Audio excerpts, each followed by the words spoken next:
What's up, y'all? It's Tony back with another episode of the ItsTony podcast, and today we're going to be talking about the 2024 XXL freshman cover. When I seen the cover, I was familiar with almost everybody, but some people I didn't hear full songs by them. I may have heard like a portion of their song on TikTok. So for those people that I didn't hear a full song by, I went on Apple Music and listened to the first three songs. I chose the first three songs because I feel like that's what a new listener, a casual listener of like hip hop or that sees the XXL freshman cover would do. Like, let's just see the top songs. On my free time, I may check out the ones that I was interested in their albums, but I just did the first three songs on their top songs on Apple Music. And today, I'm going to rank them and tell you what I got from them first three songs and rank them by who I fuck with the most and by who I think has the most potential. Again, remember, I'm just a 23-year-old nigga from Brooklyn with an opinion. I'm not better than nobody. All these people that are on the XXL freshman cover, congrats to them. It's a accomplishment, and I hope they are successful in their journey. This is just my opinion on them and the music that they make. So there are 11 artists, and for my 11th spot, I have Four Bats. Number 11. To me, I don't even think Four Bats should even be on the cover. Not because his music is trash, not because I don't like him. I just think that he shouldn't be on the cover because he's not a rapper. And I feel like the XXL freshman cover is for rappers. To me, when I listen to his music, even the most popular song, the APM song, it sounds like an R&B song. When I listen to his top three songs on Apple Music, they sound like an R&B artist.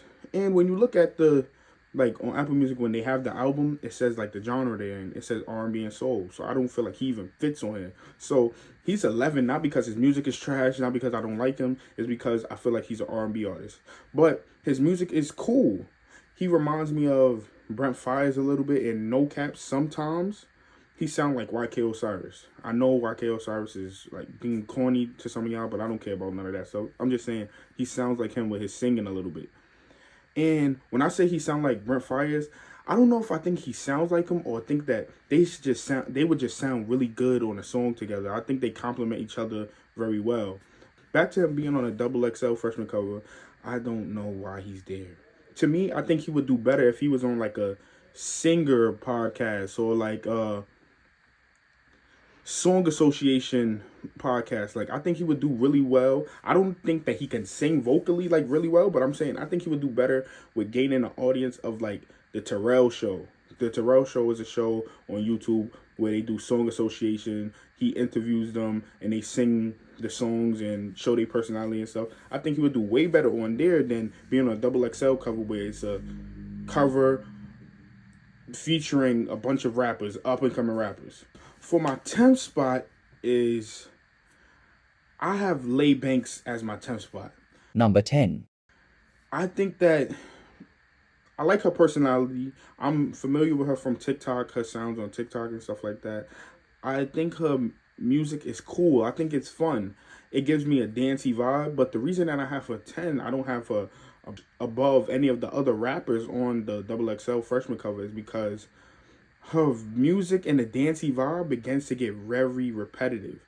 And I'm not saying that she only makes dancey music, but the music that I heard was very just dancey, very Philly, the hip shit that they be doing. No disrespect to that, but like that's the vibe that I got from her music. The one song that was not like that though was fire to me. It's called Tell Your Girlfriend. That song is fire. I don't care what nobody say. I don't even think I'm the demographic for that song, but it's fire. The song is fire. Like, I'm dead serious. Like, she sounds good even when she's singing a little bit. I think that she should go more in that vibe rather than trying to stick to the dancey vibe. I think it's fun. I think it's cool. I think she could get back in that vibe when she's trying to make a boppy song, like a pop song. But I don't think she should stick to that. I think she should go more of the lane of Tell Your Girlfriend. The next person on my list, number 9, is Richer Mary. Number 9. Okay, so Richer Mary is a part of that genre of like the Yeet Playboy Cardis. Like, that's how he sounds. He really sounds like Yeet. Like, it's like the rock star S rapper. My only thing is that since they have Yeet, they have Playboy Cardi, I just feel like how does an artist with that type of archetype, how do they separate themselves when you have the Yeats and the Playboy Cardis who are like the top of that movement? I feel like his vibe, all of his songs sound really vibey and stuff like that. And I'm gonna keep it a rack. I might not be a part of the audience that he's catering to, but it's just my opinion is I think that he's basically a carbon copy of Yeet, and he doesn't do what he does better than Yeet. So, what is the path that you're trying to go? I think his music is cool. I think that it's a vibe, but I also think that it starts to get boring as hell, like the stuff that he's talking about. Me, I guess I would say that I'm biased because I want the rappers that I'm listening to, I want you to be talking about something. Like, if you're not gonna focus on being a pen bar rapper, at least be talking about something, do it in a cool way. The next person on the list is number 8. Number 8 is Skilla Baby. Number 8. Skilla Baby, I'm gonna be honest, when I listen to his music, it doesn't sound bad. Why I made a face is because I'm when I'm listening to his music, I'm kind of clueless where I would rank him. Like, there's the other people that I listen to before or after him, their music and their skill as writers is kind of better, but the vibe and the way that he rides a beat is fire to me. I think that as long as he picks a good beat and he's able to ride that beat and flow on that beat, he is it's close to a 10 out of 10 on in his lane. And when he sticks to his lane and he rides the beat how he does, I think he's a good artist. I think he's a good up and coming artist. My only thing is I don't think he's the greatest rapper, and I don't even think that he's trying to be like the greatest like bar for bar rapper. I just think he's just a vibe rapper, and that's why he's 8 for me. He's not any of the next people. I think they are either better rappers than him, or what they do it really good, and what he does, I think, is sometime if he do it good or not, depending on the beat. He could either sound terrible. I heard him on a Coil Ray feature, and it was terrible. I hear him by himself on a beat that is really good for him. He rides the beat well, and it sounds great. So it's either up and down for me. So that's why he's 8. Number 7 on my list is Maya the Don. Number 7. Maya the Don is a person that I will say is for the ladies that are confident in themselves and that talk they shit. Maya the Don talks her shit on any fucking song I pick for her. She's talking her shit. She knows who she is. Her persona on the song is that she's that girl. I fuck with that. I love that for her. My critique would be that I wish, now that she has the personality of who she is on the song, I feel like keep that. Just add a little bit more bars to it. Like, add a little bit more like being able to rap. So for instance, she has the persona of the song down. I'm the shit, I'm that girl. Now, if she puts that persona with being able to really like bar niggas down, I feel like niggas would be scared to be on the song with her, because you could hear the confidence in her songs. And even if she chose like, oh, I don't want to go to bar wise, like I don't want to go crazy with the bars, I feel like her persona alone, I don't know if it's a stretch. I don't think it's a stretch, but it might be a hot take. I think her persona alone is very close to a Cardi B-esque like rapper. Like, not saying that their personas are similar, saying that they are so short in their persona, and their persona is so gravitating, and like they're so confident in who they are. I think that if she chose not to go the like, I'm a write heavy and like bring bars to my persona, then I think she should get with like good songwriters or good ghostwriters and stuff like that, and try to go very pop, like very like just make huge songs. I think if she had like the backing of like a big label and like great songwriters, her persona and the way that they put a song together with that, she can be huge. That's how I feel. She's very New York. Like, she's very confident. I don't feel like it's bragging. I don't feel like it's boastful. I think that her persona is the rapper. Her rapper persona, A1. Either add bars to it or say fuck the bars and say, I'm going to just add great song making, and she would smoke it. when I was listening to one of the songs, she has a song called Dusty. It's like her talking about whack niggas and shit like that. It reminded me of one of Lay Banks' songs called Ick. I feel like if they would collab, like Ick and Dusty, put that together, that's kind of a good song, like creatively wise. That's just a sidebar thing when I heard the songs, but she's very, very New York, and I think her persona is fire. Number 6 on my list is the Mexican OT. Number 6. The Mexican OT, he's somebody that I know of. Like, I know more so of his, like, personality. He seems mad cool, funny, goofy, and stuff like that. And he raps good. He's very Southern for the people that are very interested in, like, rappers from the South. I'm cool with that. But I don't think I would be cool with his type of rap. Like, I don't think I would listen to him rapping that much because he sounds very similar to the Baby. To me, he sounds like a Mexican, Southern, like, roll your R's, the Baby. That's what it sounds like. He even has a song called Twisting Fingers, and he says something about how people say he sounds like the Baby and Kevin Gates, and he's saying they don't have the flow that he has, and then he goes into like a sped up flow, and it sounds exactly like the Baby. To me, I'm not a big fan of the Baby, and I'm not the hugest fan of the Mexican OT, but I do think that he has his own sound. Let me not say his own sound, but he has his sound that he's confident in, and I think that that's better than a lot of the other people on my list. So I give him credit for having that sound, and on every song he picks good beats. He sounds like the Baby, and we see how big the Baby is, or how big the Baby was. I feel like if he stay on that path, if that's the path he choose, I think that he'll be all right. Number 5 on my list is Scarlet. Number 5. So I would like to preface this by saying, before this, I hated every Scarlet song. Before I listened to those top 3 songs, I hated every Scarlet song. I didn't like just how she came on the song. I didn't like how they made the New York, This Is New York song like very trendy and everybody was doing it. I was not a fan. I was surprised when I heard the first 3 songs. Her top 3 songs on Apple Music, she sounds, one, very versatile. She's talking about something, and you start to get used to the aggressive, the raspy tone. I think that once you get used to the aggressive rap, it starts to get fun. Like, you like to hear her coming on tracks. You like to hear her presence on tracks.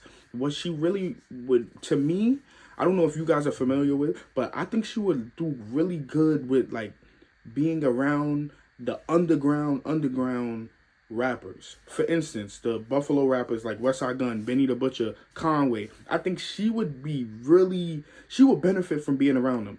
I think that Westside Gunn, he could curate an album that was perfect for her sound and for the people that want to hear that. I think the drill audience would appreciate her as much as the Westside Gunn, Griselda, Rock Marciano, those underground rappers, as much as they would appreciate her. Her sound, they would use it way better. I would love to hear her on an Alchemist beat.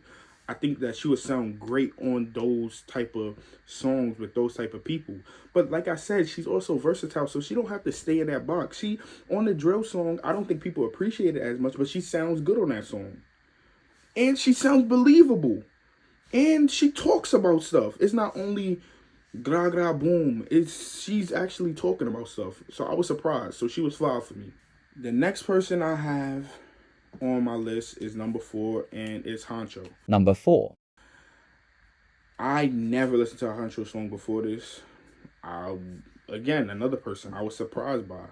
But I was surprised about his sound. Like, to me, he sounds like Rollo. That's just what he sounds. I think that he's good. I think that sound that he has is good. I think that he be talking about stuff. I think he be talking about vulnerable things. But I think his look compared to his music is very different. That's why I would say, no lie. When I seen him, his interviews, or just seen him around with other people, I didn't expect for him to sound like this. I didn't expect to me, he sounds like a sad nigga on a long drive home listening to like Future or something like that. Like, I feel like his songs are very like vulnerable, very like emotional and stuff like that. But he also sounds like a caption generator. Like everything he says in a song sounds like you could take it and put it as your caption. I'm not saying that as a bad thing because some of the greats like Drake have that. I'm just saying that's something that I observed. I feel like he should do a song with a person like Little Baby or Gunna or Future or Dirk and even the emotional king right now, Rod Wave. I think that he would sound good with those type of people. I think that he should try to get with those type of people because I think that if they come together, they make a hit song for him. Not saying that he don't have songs that's already being pushed and jumping right now. I just think that with those features, he would smoke it. He'll hit it out of the park. So he's 4 for me. Number 3 is somebody that I was kind of surprised that I'll put them at number 3 that high. But when I listened to the 3 songs, they were all good. No, they were all a little bit above good. And just because I was kind of scared or kind of like, am I sure that I want to put him at 3? I don't know if he's really at 3. I went to listen to more songs. And everything that I thought when I heard the 3 songs, I heard it when I heard the other songs that I listened to. Number 3 is Big X the Plug. Number 3. Big X the Plug picks great fucking beats. When I say he picks great beats, every song I listen to, the beat is good. The sample is perfect. The nigga rides the beat very fucking well. Now, if you watch the whole thing, you seen that I said the same thing about Skilla Baby. But it's a difference. Skilla Baby sometimes pick good beats. Sometimes pick bad beats. Sometimes when he's featured on other people, he's not able to ride the beat as well as he did if he was by himself and he picked it on his own. This nigga, Big X the Plug, every beat he picks, he rides the beat well. It's a great beat. The nigga has his own sound. He sounds southern. That's him. He reps Texas, but the music that he makes is good.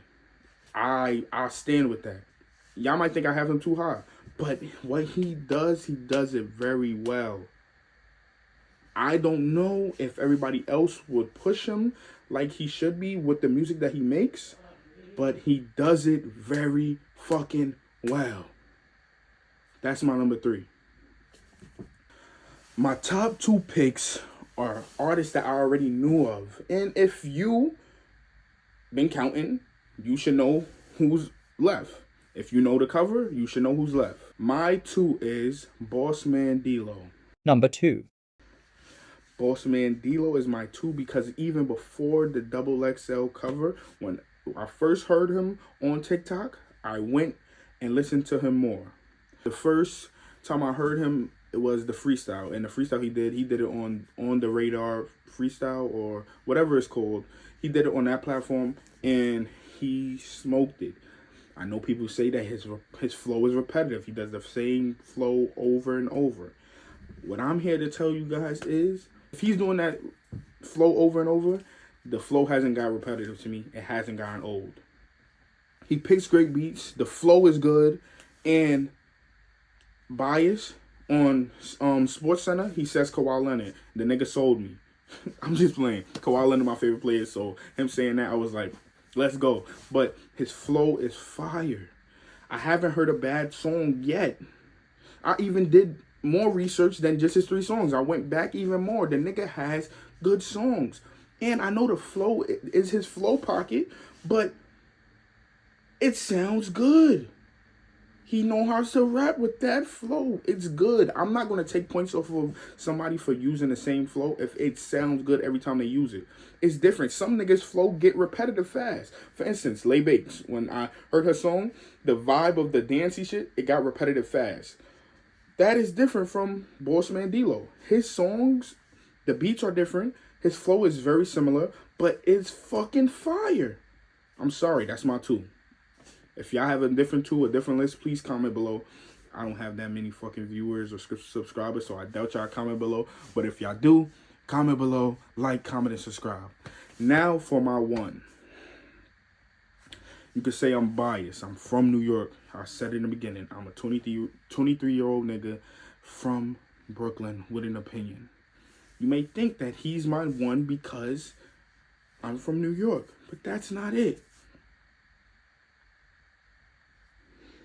Cash Cobain is my number one, not because he's New York, but because he's the king of New York currently. Number 1.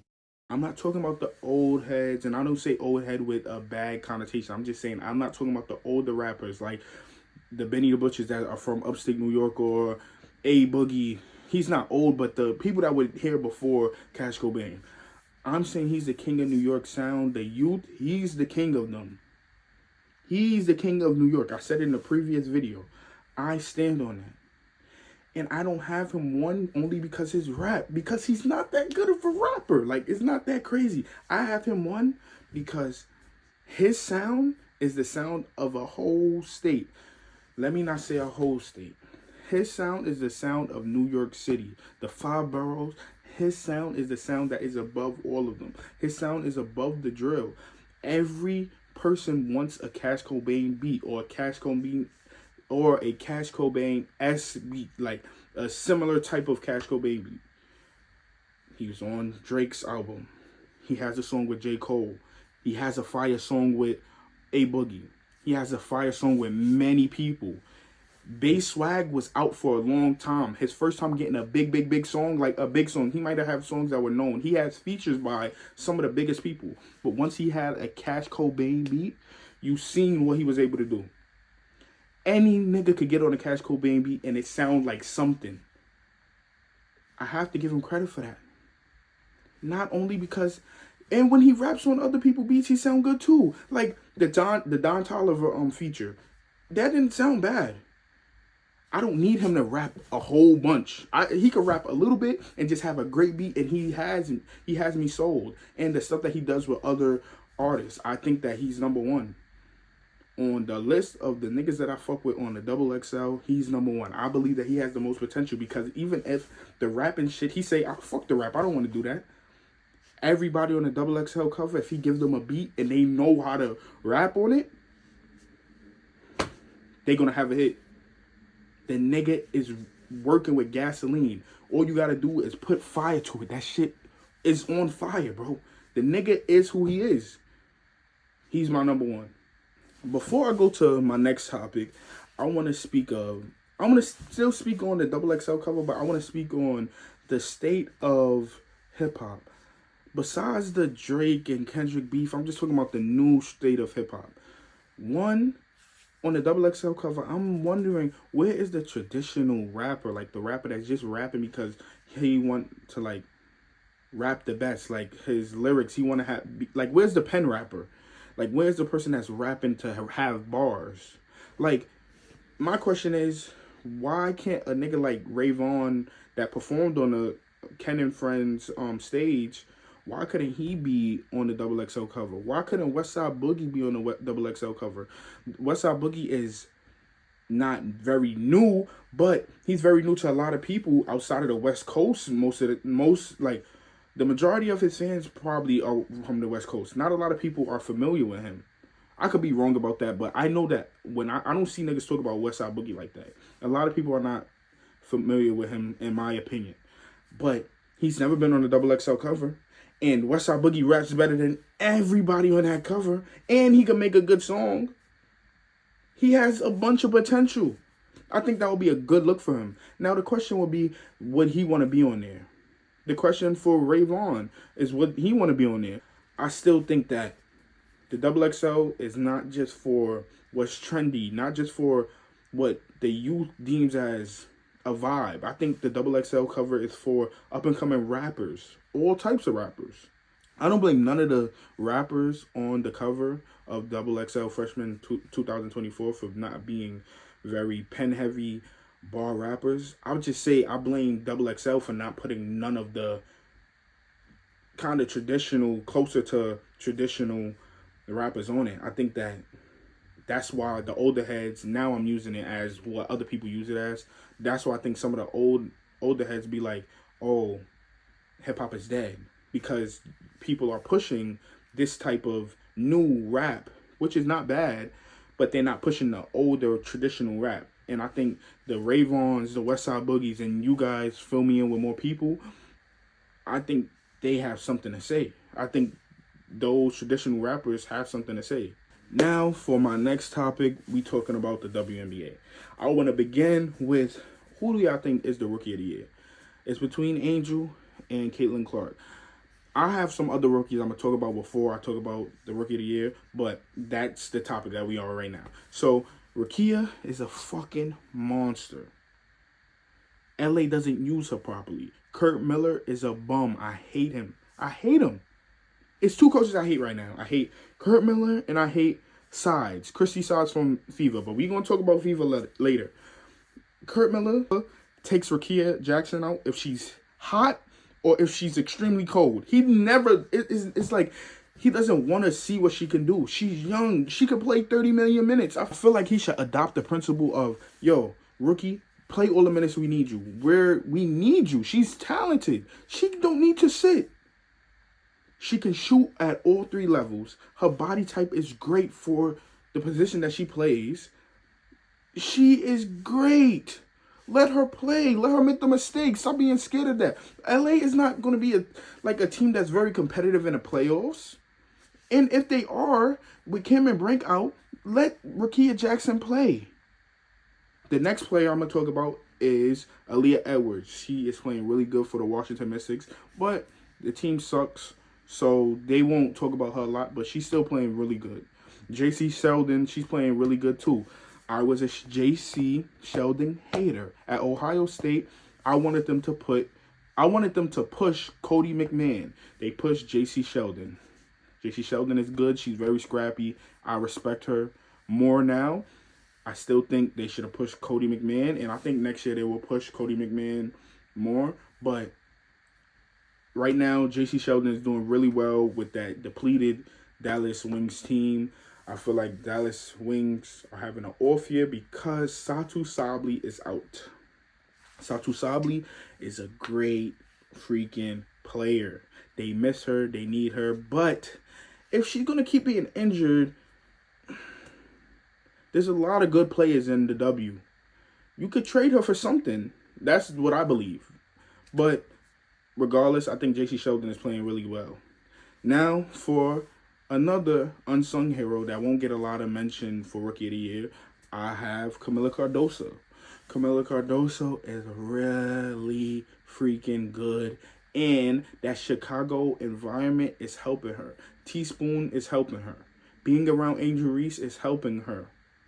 I see her be a little bit more aggressive. I see her be like, she's sure and she's decisive with what she wants. I also see her getting tired of running up and down the court and not getting the ball. She has a mismatch most of the time. And her footwork is good. It's better than a lot of the bigs in the W. So she can post up and she won't travel. I feel like they should play not through her, but give her more attention.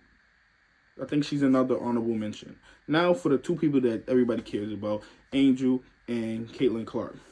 I believe right now Angel Reese is the Rookie of the Year. I believe she's the Rookie of the Year because I don't know if Chicago would say it because she's the rookie, but she's the leader of that team. Maybe her and Teaspoon are the leader of that team, but on the court, she's the leader of that team. Defensively and offensively, she gets the rebounds, she scores, and I'm one that doubted her. I doubted. So, Angel Reese, when she got in the W, she proved me wrong and right. Like I said, I doubted her. I doubted that quirky shooting, the way she lay up. I doubted that she'll be ready to bang with the forwards and the front court players, but she's doing that very well. The biggest part that I doubted was her jump shot, and she doesn't use it.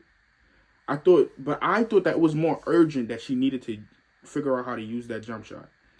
She doesn't have to use that jump shot right now. She could just survive off of the two things that I thought that she would survive off: hustle and rebounding. That dog, that's what she has. Nobody can compete with that. Like Nalissa Smith, for instance. Nalissa Smith has the talent to be better than Angel Reese. She has the size. She can shoot. She can post up. She has good footwork. Her handles are but she has almost all of the talent that I think Angel Reese should pick up, but she doesn't have that dog. She doesn't have that effort. And that is the reason why I have her over Caitlin Clark, her effort, all of those things, all of those intangibles is helping her team win. I know they're close in the standing, but I'm talking about she impacts their winning way more. As for Caitlin Clark, she's a great player. She helps them a lot more when she's trying to assist than when she's trying to score. But she helps that team, and she's a big focal point of that team. She gets doubled a whole bunch. But I just don't think that she's better than Angel Reese right now, talking about rookie and the impacts they have. To continue with Indiana Fever, Caitlin Clark, and the way their team is ran, I think that team needs a coach. They need a new coach. I think that's the problem. I don't think Caitlin Clark is a problem. I don't even think that Caitlin Clark's defense is a problem. I don't like Kelsey Mitchell, but I don't even think Kelsey Mitchell is the problem. I believe Christy Sides is the problem. I believe that she doesn't give them a clear identity. I don't feel like she really coaches them. I feel like sometimes in certain points in the game, she's just there. She's not doing any coaching. I feel like their identity has already been shown. Their identity is to play through Aaliyah Boston. And I said this. I told many people this. The best player on Indiana, the most important player, is Aaliyah Boston. Y'all might not think so because Caitlin could shoot the threes. Caitlin could pass. Caitlin could do all of that. But Aaliyah is the most important player on that team, and she's the best player on that team. She can get 20 and 10 easily. Does she get it? No. But she can if they play through her. If you give her 15 shots a night, she can get that. She has a mismatch almost every night, and then she plays defense on the other side. She rebounds with the best of them, even though there's other players on her team, so she's boxing out mostly and not being able to get every rebound. I mean, that's for every team, but she needs to rebound more. I'll give you that. But she's a 20 and 10 player. Her jump shot is okay. It's good. She works on it. Her under the paint, she travels a lot. Her footwork, she has to work on it. But she is the best player on that team. And when you work through her, because she's so unselfish, everybody will still be able to get their shots.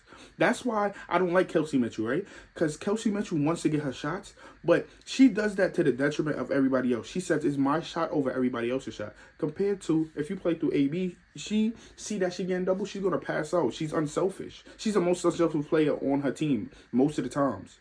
When you put Caitlin Clark as the pure point of, me and AB, we going to do pick and rolls all day. Me, AB, and Alyssa Smith, we going to just play pick and roll all fucking day, pick and pop all day. That's when they cook. That's when Kelsey Mitchell is open. That's when Caitlin Clark can shoot them deep threes. Play through AB. And that's why I have a problem with Christy Sides, is because Christy Sides knows that. She sees that they play better when AB can score 20 and when they play through her. But sometimes they play through her. 2 quarters they play through her. The next other quarters they want to do other stuff. They want to go crazy in transition. No, bro. Calm down, play through AB. That's why Christy Sides has to go. We're going to go back to Angel Reese's team. Angel Reese is the leader of that team, but there's other players I want to talk about.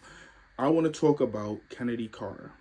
This is the problem with the W, and it happens way more than it happens in the NBA because they have less roster spots. Is Kennedy Carter is no reason that she should have ever been out of the league. I don't care if her attitude was horrible. There's no reason she should have been out of the league. She has the best crossover in the league, and I stand on that. Nobody can guard her. She's a walking bucket. There's no reason that she shouldn't always be on the team. She should always start. But the thing about that is that she wasn't starting earlier for Chicago, and she might have been like the 6th woman of the year. Now she's starting, and it might mess it up. But when she was on that bench, she was cooking, and that's why Teaspoon put her in the starter position, because once she plays, she's a bucket. And she's a good passer, too. That's why she's starting. She gets the ball to Camilla. She gets the ball to Angel Reese. Her chemistry with Angel Reese is really good. I think that team is very scrappy. I love how they play. I love how Teaspoon makes them play. I love the coach she is, how aggressive she is, how let's play defense and let's score. I love it. I love how they play. I love how Angel and Camila Cardoso play.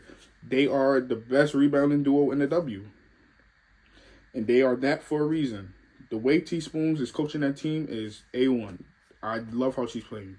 I love how she's coaching, and I love how that team is playing. And Kennedy Carter is one of them. And I'm happy that bump happened, because now some people are trying to watch her to hate on her, but they can't hate because she's scoring buckets and she's frying people every game she plays. The next team I'm going to talk about is the Aces. I'm talking about the aces because I just fuck with Becky Hammond, and I fuck with Asia, Jackie, Kelsey, Chelsea Gray. I fuck with the whole team. I fuck with Tiffany Hayes. I fuck with Alicia Clark. I fuck with Kate Martin, another really good rookie that just does what she has to do when she gets to the playing time. Is Kate Martin. She's really good. But the two players I really want to talk about is the MVP. Should be reigning MVP, but the MVP of the W this year, Asia Wilson. They having a off year, but that's because Chelsea Gray was out, and it was like everybody has their new basically super teams, and the super team of the past 2 years or past few years, they lost one of their players that means a lot to them. Chelsea Gray, the point guard. She's back there playing really better, and Asia is fucking cooking. They cannot guard her. Even one of the best defenders, Alyssa Thomas, she couldn't guard her. She couldn't guard her. You can't guard Asia. And Asia got her new logo out. At first when I watched it, I did not know what the fuck that was until I seen the script of them making it, and I see the A and the star. It's tough. I like it. I wish they would define it a little more so I know what it is, but I think it's tough, and I'm happy for Asia. I was one of the people that was mad when they said Caitlin Clark got a shoe before Asia did. I feel like that was a mistake, but they cleared it up. I'm not a person that's just going to be in uproar all the fucking time. I like that they gave her a shoe, and she deserves it. She is the leader of the WNBA.